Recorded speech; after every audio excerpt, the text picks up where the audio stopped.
Hello there, and welcome back to Eric Likes Animals podcast, the podcast that tells you about interesting environmental news and a featured species every episode.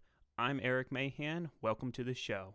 I hope you had some great times during this holiday season, including hopefully having a good new year. I myself really can't believe we're already in 2023 already, and that this is the first episode of the new year. Not sure where 2022 went, that's for sure.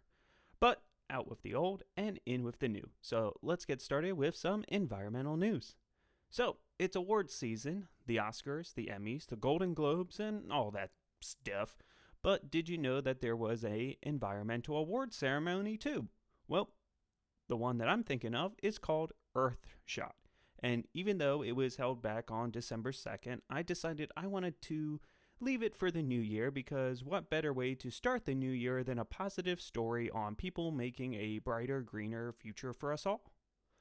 Also, because this award show has actually 5 categories, which means 5 winners, and I wanted to make sure I gave each enough time to talk about, I decided instead of 3 to 4 stories, we would just do this as one big story to kind of talk about all the winners and what the heck Earthshot even is. Well, this year it was held on December 2nd in Boston. But what Earthshot really is was it was established with the help of Prince William's and John F. Kennedy Library Foundation, along with a number of other sponsors, but it was inspired by John F. Kennedy's famous Moonshot Challenge speech that challenged America to reach for the moon in 10 years at a time where we would be lucky enough to get a man in orbit. But, spoiler alert, we got a man on the moon. So this award ceremony was to recognize conservationists and their projects that will repair or help out our planet majorly in the next 10 years. A challenge like the moon landing, a seemingly impossible challenge now, but one many people still accept to take on. This year for Earthshot, there was 15 finalists with only 5 categories to be awarded. These categories were Protect and Restore Nature, Clean Our Air, Revive Our Oceans, Build a Waste-Free World, and Fix Our Climate. Though all 15 finalists are doing amazing work and really all deserve our gratitude and thanks, the winners of these categories were for Protect and Restore Our Nature, and please excuse my pronunciations of a couple of these because they are from all over the world, but Kiete, which is from India. And to tell you a little bit about them, why don't I read their story section on the Earthshot website. Of the world's 570 million farms, over 80% cover less than 2 hectares, the size of about 3 football pitches, which, for you Americans listening, this is the rest of the world's football, not our football.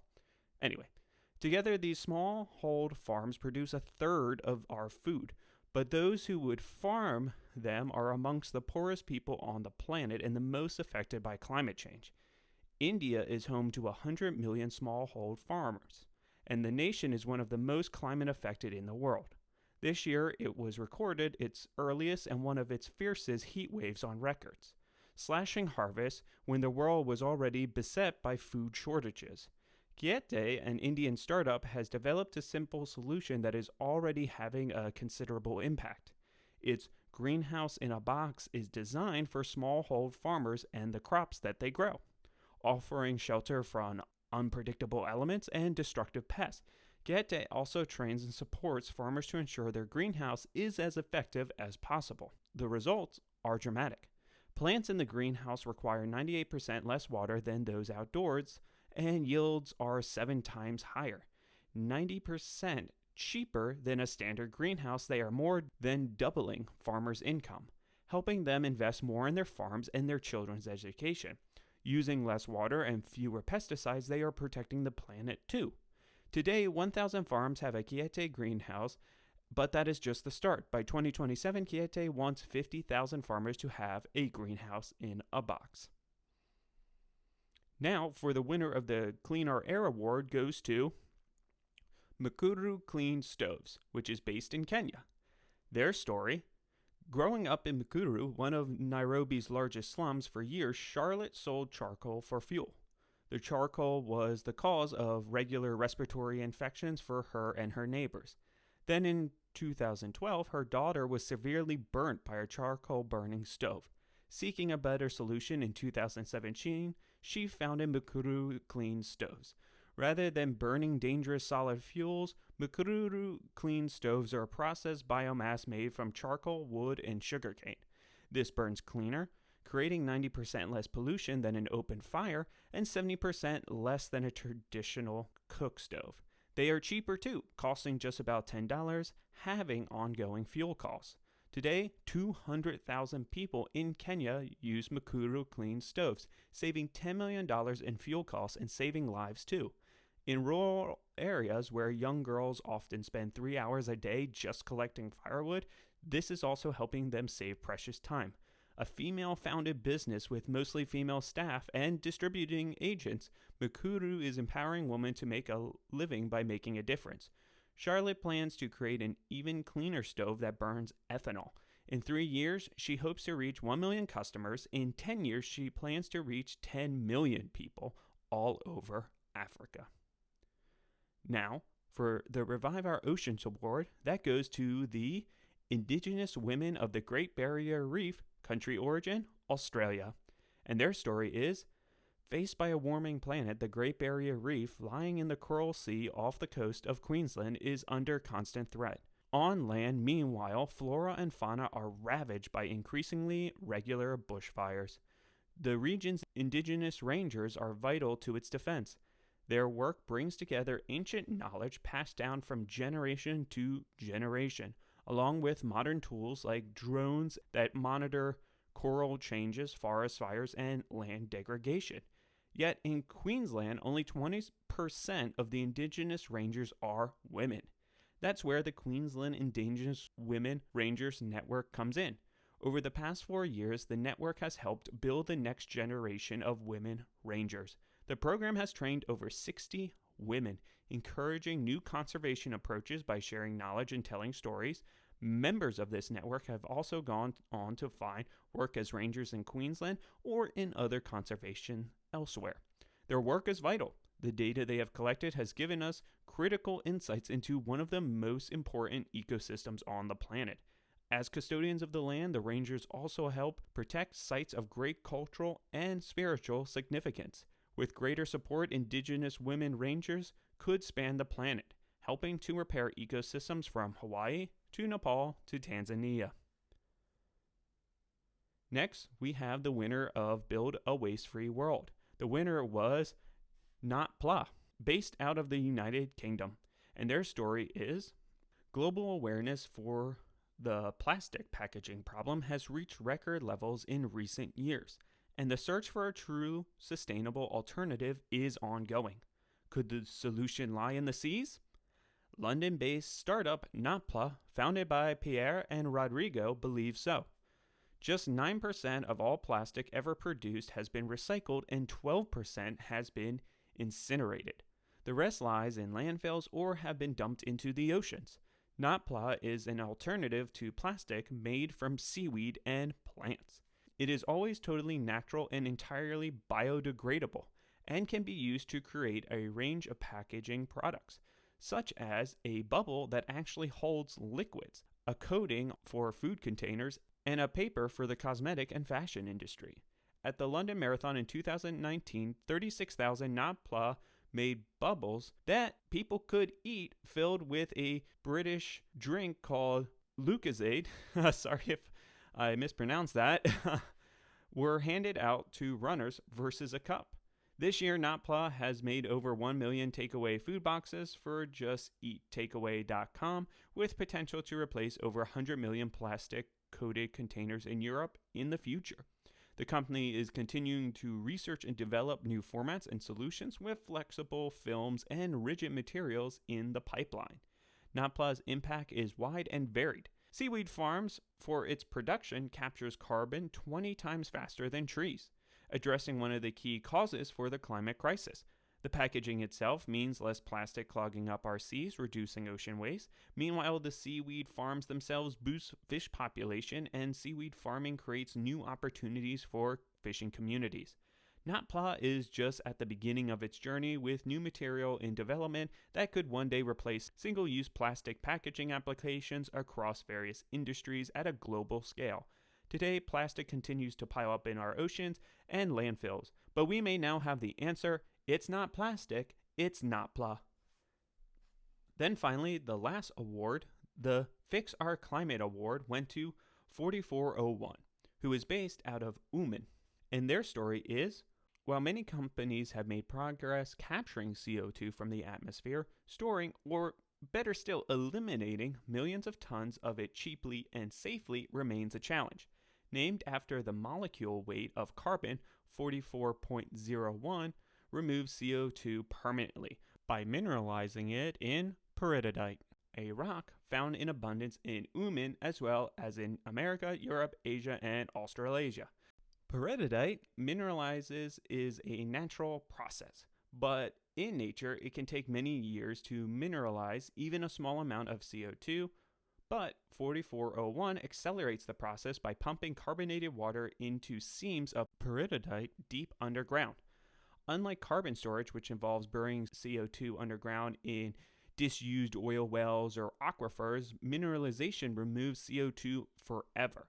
This means that there is no requirement for long-term monitoring or insurance, and ultimately makes the process more cost-effective, scalable, and safer. 4401's first project will mineralize 1,000 tons of locally captured CO2 every year until 2024. The company aims soon to expand its operation internationally, enabling local mineralization without requiring costly CO2 transportation. 4401's goal is to have mineralized 1 billion tons of CO2 by 2040. As the world's transition to clean forms of energy, 4401 is also providing new employment to engineers and geologists working in the fossil fuel industry. Given Oman has the largest concentration of peridotite in the world, carbon mineralization could also be a boon for workers in the region. By seeking to solve global problems, 4401 will solve local ones too. Wow. A lot of great, amazing winners with just a lot of intelligence and just really cool, interesting ideas. Now, each of these winners got awards and tons of publicity, of course, that when you have a conservation project like any of these, that's a big deal because it's a great way to get new donors and partners to help get the project going bigger and better. But don't worry, these conservationists didn't have to wait for donors to sober up at the end of the event to write some checks because altogether all 5 projects received a combined $6 million split between all 5 of them to help out with their projects as part of their award. If you wish to learn more about any of these great programs or any of the finalists, simply just Google Earthshot Prize to learn more and find out about all these amazing people we should be very glad are out there trying to solve some of humanity's biggest problems. Thank you all to the finalists and, of course, the winners. And that is your environment news. So, for today's species, we're going to be talking about a reptile. And if you haven't noticed already by now from listening to my podcast, I really do enjoy picking weird animals that many people haven't heard of. I also really enjoy picking contradictory animals, like the biggest species of a group of small animals or the smallest species of a group of large animals. And today is fitting right into that train of thought, because today I chose to go with the smallest species of a large group of animals. Because today, I decided I was going to talk to you guys about the smallest species of crocodile in the world, the African Dwarf Crocodile. Okay, real quick. It's sort of argued, by the way, between dwarf caiman and dwarf crocodile, who is smaller technically when it comes to the order Crocodilian, which contains crocodiles, alligators, caiman, gharials, and so on. But the African Dwarf Crocodile is definitely the smallest when it comes to the family crocodiles. The African dwarf crocs are found in and around shallow streams, lakes, and swamps in the heavily forested area of West Africa, but also can be found in bits of the savanna as well. They can weigh about 40 to 70 pounds or 18 to 32 kilograms, and have an adult length of about 5.5 to 6.25 feet, or about 1.7 to 1.9 meters, and have a lifespan that can reach upwards of about 75 years. As for the appearance, it does sort of look like a crocodile, but one that has kind of been pressed together, sort of. But don't worry, it still has many of those characteristic crocodile features, just sort of blunted or mini, if you will. I shall call him Mini Croc. It even has another name, broad-snouted crocodile, because it has a broad, blunted snout compared to other crocodiles. but still a pointed enough snout to be recognized as a crocodile, which is one of the things you look at, by the way, if you're trying to tell if it's a crocodile or an alligator a lot of times. The pointed snout, which is seen more in crocodiles, is better for ripping small chunks of a larger animal, while a larger, wider snout like an alligator is better for crushing things that can fit wholly in your mouth. Another thing that can help you determine if it's a crocodile or an alligator that you're looking at, since we are on the subject, is their teeth. Alligator's top jaw is normally slightly bigger, so you will see mostly, if not all, its top teeth better than its bottoms, while a crocodile, like our dwarf African crocodile here, has a more equal jaw comparison, so the teeth kind of intertwined more. Just in case you ever need to help trying to figure out who is who, but be warned, there are always outliers because nature doesn't always like to fit in the boxes we make up for it. So either way, if you see a decent sized semi-aquatic reptile, no matter if it's a croc or an alligator, just don't mess with it. Also, something both groups share with these jaws, however, is they have a decent number of muscles and very powerful jaws, which help to snap their jaws down on potential prey really fast and really hard. However, they do not have as much power to open their jaws. That's why when you watch zookeepers or other wildlife professionals holding down a giant croc's mouth, they can do it simply just with their pair of hands. Now, don't try this yourself, because animal care professionals that do this have years and years of training to do this successfully, and not every animal care professional is even able to do this. Also, it's not for fun. They normally only do this if they absolutely have to, because if those jaws are even slightly open, there's a ton of force that can come down on you if you accidentally slip a body part into that mouth. Crunch. Luckily, alligators and crocodiles are extremely smart, and many keepers can actually train them to enter crates on their own, get on scales for weights, or even give shots or draw blood from them with full cooperation. They even love toys. I worked with a gator before, and she loved toys. She loved to play with these big, specially designed, extremely strong balls. She would kind of flip them up into the air. She also loved to smash watermelons and pumpkins for fun. And when she got one, oh boy, did you have to make sure you had plenty of time to clean it up the next day, because, yeah, her habitat would be quite a mess, because those jaws are crazy strong. And those jaws really are like the most dangerous mousetrap in the world. Once they are set, there's really no stopping them when they decide to bring them down. Back, however, to the African dwarf crocodile. The body, of course, is covered with thick, strong scales that help protect it from other crocodiles' predators, or even from getting burnt from the sun. On these scales, the color of the dwarf African crocodile is dark, almost completely black in color, with a slightly yellow in color underneath, with some patches going up the side. A perfect camouflage for one to sneak up on prey, or stay hidden from predators. The pattern is perfect to match the dark waters if someone was to look down on them, or if someone was looking up in the water, the lighter watercolor yellow on their bellies blend into the actual colors you would see if you were sitting at the bottom of a creek or a river looking up. Speaking of water, the dwarf crocodile has another special feature that are found in pretty much all crocodilians that has helped them survive for millions of years. For example, large vertically flattened muscular tails that help propel them through the water. Now, they do have webbed feet which do help them crawl along the bottom and to help a little with directions when swimming. But in terms of real power in the water, for crocodiles, it's all about the tails. That's why they have such small legs. They really just get in the way when they're trying to go fast in the water. When the dwarf African croc really needs to get to point A to point B in the water, those legs stay close to the sides as to not create drag in the water and slow them down, and they use that giant tail to push them forwards. And even when not trying to go fast most of the time, crocodiles swim really almost looks like snakes swimming. They use their big tail as the main source of forward movement, but the rest of the body still ends up wiggling to help get them through the water. And with the legs mainly tucked on their sides, it's fairly similar to how a snake looks as it goes through the water themselves. Other features that help the African dwarf croc in this watery world is the eyes and snout being set on top of their head, so they can come to the surface but let as little of their body out of the water as they can. That's so they can get a breath or see what's going on up above the water while still being hidden from view from any peepers of other animals around. Crocodile eyes are fairly unique as well. For one, they have another set of eyelids. One set to close their eyes like we would, but another set that's clearer as to protect their eyes in a way like a pair of goggles would as they dive down under the water. Crocodiles also have the ability to actually push their eyes down in their skulls. Sounds crazy and weird, but it's very important because that's a way to help protect their eyes when they are fighting. Because these eyes sit on top of their head in a very sort of dangerous spot when fighting. And it's great for seeing above the water, but not great when you're getting into another fight with a croc that also has sharp pointy mouths coming down on your head during a fight. Those eyes are fairly important to the African dwarf crocodile, so protecting them is a must, because those eyes actually help them see since they are very nocturnal. Now, they are also very solitary animals, and they will spend their nights hunting smaller animals that include, but not limited to, insects, amphibians, crabs, smaller fish, reptiles, and smaller mammals. The African dwarf croc and many other crocodilians are ambush hunters. They spend most of their time hanging out in areas where other animals may frequent.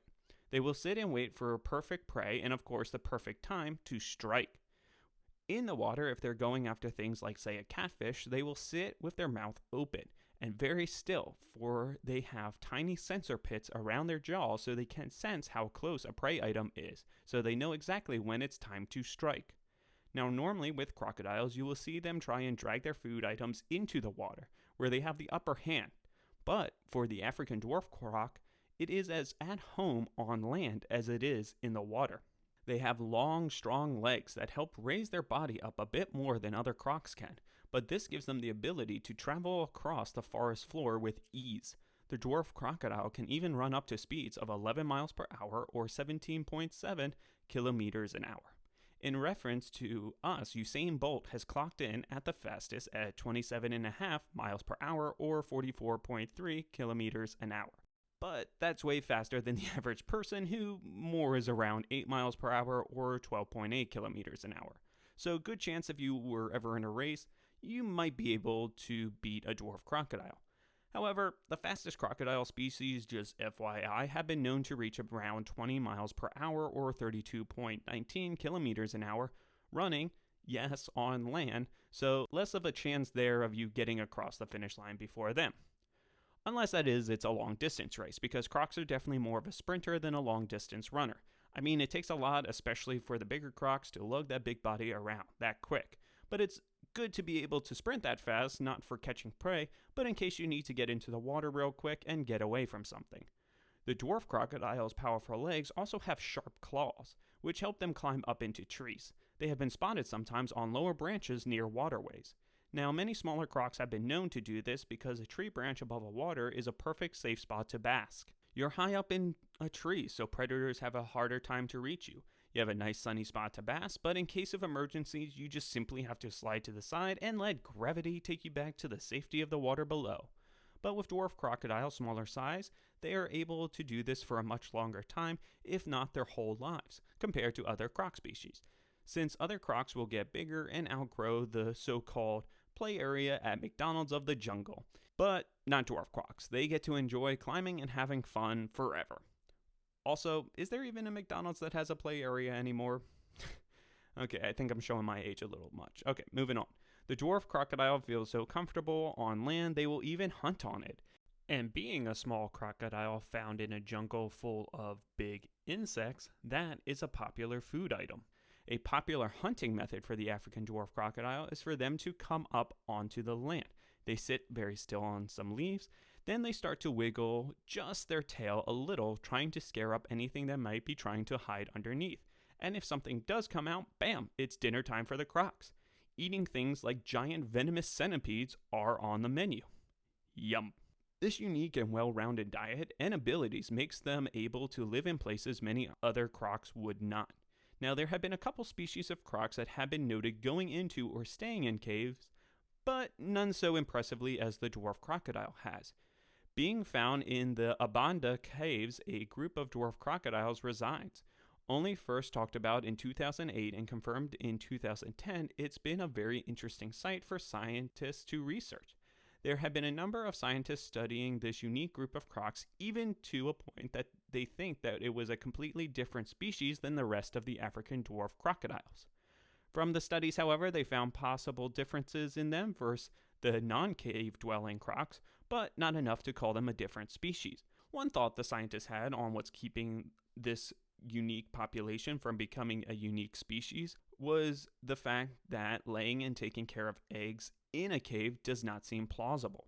The only breeding they saw from this population was from younger or smaller crocs who actually leave the cave to breed, since they need vegetation for their nest, and there is, at least to the scientists' knowledge, no vegetation or way they can take care of the eggs in the cave, so they must leave to breed. Also, another interesting thing they noted about crocs leaving is, at least according to the scientists, it seems like to them the larger crocs do not or cannot actually leave the caves once they grow to a certain size, which is fine for them. They can survive on the food of the cave, which gives them a buffet of things like bats, crickets, cavefish, and anything else that may wander in. But those are not even the most striking things about these older crocs. The most unique thing about these cave crocs is actually their scales. As I said at the beginning, the color of the scales of the African dwarf crocodile is more black, but older individuals that live in these caves actually have a orange or yellowish color to them. Now, this is not something they are born with, and is why people thought at first it was a different species. But scientists noted what caused this color difference is not genetics, but what they are living in. Water that is constantly being pooped into by bats of the cave. So these scales are getting dyed because of bat guano, aka bat poop, giving these cave-dwelling crocs a cool punk rock look. Just an idea in case you're ever looking for a new natural hair dye. Just kidding, please don't put bat poop as hair dye in your hair. Okay, no, avoid that. For the crocs who don't live in these caves, however, they have access to sun more often. So during the day, they can still be found sometimes basking in the sun to get their body temperature up, even though they are nocturnal. Crocodiles really are kind of like Goldilocks from the Kid's Tale when it comes to the sun and getting warm. But instead of finding the perfect temperature porridge, the African dwarf crocodile tries to find the right body temperature with the sun's help, because they want it not too hot, but also not too cold. They can bask in the sun to warm up, but if they start getting too hot, they will then start to open their mouths to help cool them down a bit. But if it really starts to get too hot in the middle of the day, they will either go into the water or into their burrows to sleep. Yep, you heard correct. They have burrows. The burrows are normally set along the riverbanks, and some are even slightly submerged. But during the day, when they feel like they have enough sun and want to rest up before a night of hunting for tasty snacks, they will retreat into these dug-out burrows that they make themselves, which is a very fun, unique trait for this species of crocodiles. But it makes sense, for I can't really see a 20-foot saltwater croc having much luck digging out a burrow that they could slide into. But also, they're kind of big and have sharp teeth, so they probably don't need one in the first place. Dwarf crocs' burrows can actually be a couple meters long, and if by chance there are no decent spots for a burrow, they will then do like many other croc species do and find a bundle of roots or vegetation on the side of the bank that they can squeeze up into to stay hidden and protected. Luckily for the dwarf croc, living in the rainforest region of Africa, they have many plants and trees around them for shelter. Also, all those plants and roots around them make being smaller than other crocs very handy, because with such thick vegetation all around you, being too big would make it pretty hard to make your way through a thick jungle. Or even if you were in a river or creek or lake, being smaller means you can get up on the banks far more easily, whereas big crocs probably just couldn't fit. As for making more African dwarf crocs, the mating behaviors of the dwarf crocodile mating season normally happens from May to June, right at the beginning of wet season, when the solitary animals finally decide to be a little social. A little. Males will guard their territory and drive off any other males that would try and take it from them. Fights between males can be pretty aggressive, and parts of them may go missing, but to the victor goes the spoils. So really, what's a toe or a piece of tail if you get a chance to breed with all the ladies around? Males will try and bring in those ladies with calls, which in turn, of course, can also attract males to fight them. But the call is a deep drumming noise they do in the water. It's so deep that his back will actually vibrate the water, and it will also bubble or bounce, sort of like you would see at a party when someone would accidentally put their drink on a subwoofer of a stereo system. As the music started playing, you would see that deep sound start to vibrate the water, and a lot of time end up spilling the drink on the ground. When a female does approach, both will start doing some neck rubbing with their heads and jaws, and then they will, of course, breed. The male, depending on his territory, may breed with multiple females during this time. Now, you may think the female dwarf croc would then go back to her perfectly good burrows she dug out to lay her eggs. I mean, other animals do that. But nope, that's not good enough for her eggs. Her eggs need a nest of rainforest trash. AKA, she will start creating a nest of dead vegetation near the bank somewhere to lay her eggs in. Those dead leaves and other dead vegetation, however, is not actually trash, and is very important. The decomposition of the plant she's using in addition to the sun will help keep her eggs nice and toasty no matter what the weather is like. Which, if you are someone who ever had a compost pile at your house, you may have noticed when it starts decomposing the plants on colder days, you could look out at your compost pile and notice steam coming off of it. Compost for humans actually have been used to cook meals. The food, of course, is safely kept away from touching the compost, but still, they have gotten compost piles hot enough to be able to cook an egg.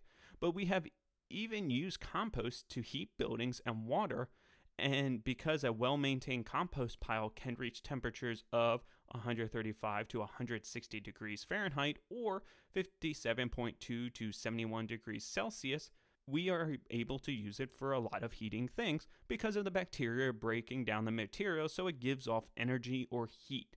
But for the mother dwarf crocodile, she builds her nest so it can stay in the range of about 86 degrees Fahrenheit or 30 degrees Celsius for her 20 or so eggs she lays. Compost really only gets to those extreme temperatures, as I stated, later when the decomposition is kind of well on its way, and at that time period her eggs normally have hatched and she's already done with the pile. These temps are also important for dwarf crocodiles because depending on the average temperature her eggs are at, can help determine what sex the baby crocs will be. Now, it's not like all 20 eggs will become male or female just because of the temps, but from the temp ranges of about 80.6 to 86 degrees Fahrenheit or 27 to 30 degrees Celsius, it will have a higher chance of the babies being female. And with temp ranges of 86 to 93.2 degrees Fahrenheit or 30 to 34 degrees Celsius, they will have a higher chance of being male. During the time of incubation, the mothers are extremely protective of her nest, chasing off anything no matter how much larger or more dangerous it may be. Crocodiles and alligators in general are extremely protective and caring mothers. Many, like the dwarf crocodile, will help dig out their babies from the nests when they start to hear them cry after they hatch, and even may help them in that they will carry them down to the water in their mouths. Obviously, extremely gently, but they will even guard them in a sort of nursery area after they hatch for a little bit, making sure they have the best start they can to life. Because there's a lot of predators out there for young crocodiles, like large fish, a variety of mammals, large birds, and even other crocodiles of the same species or different, who would love to try and snack on them, not just the young, but the full-grown crocs as well. That's thankfully where the strong skin and scales come into play. In fact, dwarf crocodile's scientific name, Osteolaemus tetraspecies, the first part of that name, Osteolaemus, is Greek and means bony throat, referring to these extremely strong necks with protection this species of crocs actually have compared to other croc species, which brings up another name people call them, which is bony crocodile, for their extremely hard, solid skin that helps protect them. Unfortunately, that strong outer skin is partly their undoing. The African dwarf crocodile, according to the IUCN Red List, is listed as vulnerable, population unspecific. So what all that means is the population they know isn't doing great, but in terms of the way it's heading, of healing itself or becoming worse, is unknown. One of the reasons for the population issues of the dwarf croc, and the reason the IUCN Red List has the population as unspecific, is because in the area they are found in has seen a lot of war over the years, and it's not an easy place for scientists to get to do population analysis. It's sort of the same with other animals in this area like mountain gorillas and okapi, because research and just knowing what's happening with these species is hard for the scientists and hard for the animals because of the wars. It's sometimes hard to study or get full scope of everything because this area is thick jungles and mountains with possible multiple areas of war zones where outside visitors or people are just not allowed to go to. So with war and human growth comes obviously habitat destruction in this area. But another big thing that is affecting these crocodiles besides war and human habitat destruction is more them being hunted for their meat and hide trade from locals. Yes, they are smaller crocs than, say, the Nile crocodile, but catching one of these guys can still mean a lot of meat, especially since crocs have such big, bulky tails. Also, many people like to use crocodile skins for clothing, and these people may pay big bucks for crocodile skins, and for locals that may be financially hurting, it's an opportunity that for them in this area is kind of hard to look away from. Thankfully, because of tougher, more bland skin on the dwarf crocodile, it hasn't hit the international market or illegal trading as much as other crocodile species have, but it still will be sold, or even a lot of times people will sell off one species' skin and say it's another, hoping the buyer wouldn't know the difference and still paying big bucks for the more rare or special hides.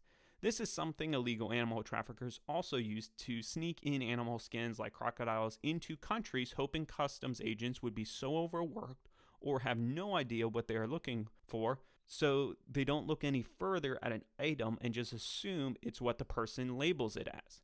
In fact, some illegal traffickers will try and dye the skins different colors to trick them even further, which is why a lot of major airports with international trade coming will try to have someone trained or have someone they can call to ID the skins, which is extremely hard because not only do you have to know what it looks like naturally, you also have to know the many different ways it is made into handbags, shoes, painted, dyed, scratched, and all that, and still be able to say, yes, this is endangered and illegal, or no, this is the okay animal.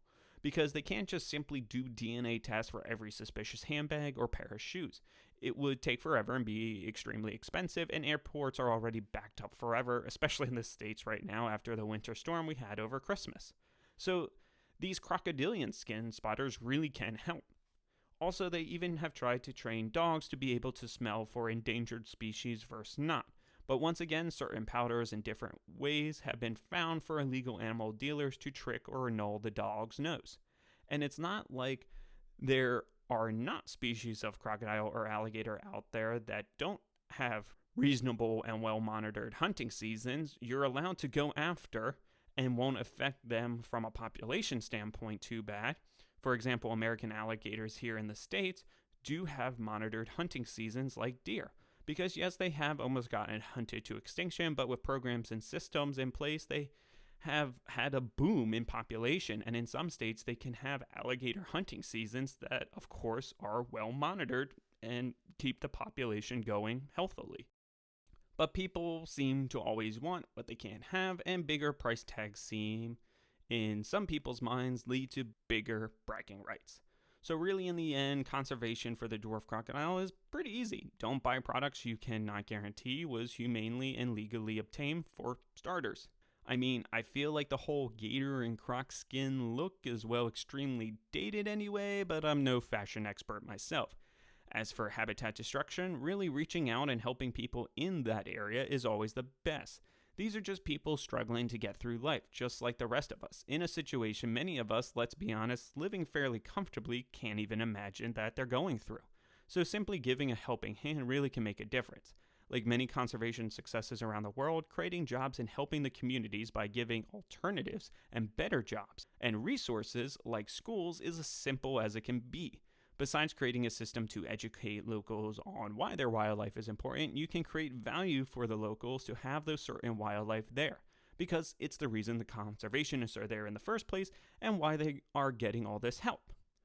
Also, of course, you can always visit different accredited zoos that may have them, since those zoos are there trying to keep the genetic population nice and full, making sure if something does happen to the wild ones, the species is not gone forever. And some of them even have boots on the ground working with the wild crocs themselves, and your attendance at those facilities help pay for the wild conservation efforts they do, all helping keep the African dwarf crocodile around for years to come.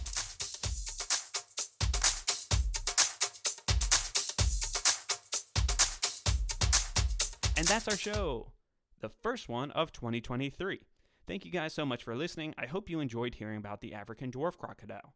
As always, make sure to check me out on my social media accounts, Facebook, Twitter, or TikTok, as well as always you are able to reach out to me at ericlikesanimals@gmail.com. Links and information will be provided below in the episode description footer. Also, as I'm recording this, I'm just receiving this phone call that it's from the 1980s, and it just wants to tell you that croc boots back then weren't really that good of a look anyway, so you should probably stop wearing them now. Just saying. And with that, that's it for me. I'll see you guys next time.